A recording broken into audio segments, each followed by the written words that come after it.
2 పాలు తీసుకొని 2 భాగాలు తీసుకొని ఏం చేస్తారు కదా. వీనికి ఎంత ఎలాంటి చూడు. పిల్లలు ఉన్నదానికేమో తక్కువ పాలు ఇచ్చాడు 1 భాగము, పిల్లలు లేని దానికేమో 2 పాలు ఇస్తే ఏం లాభం?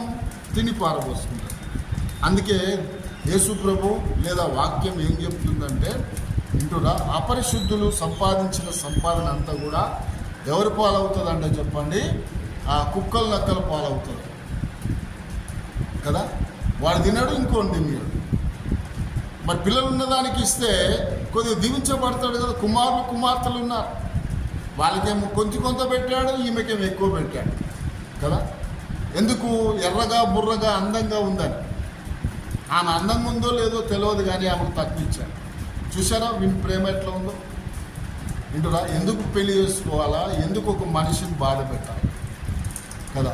పెళ్లి చేసుకోకు లేదా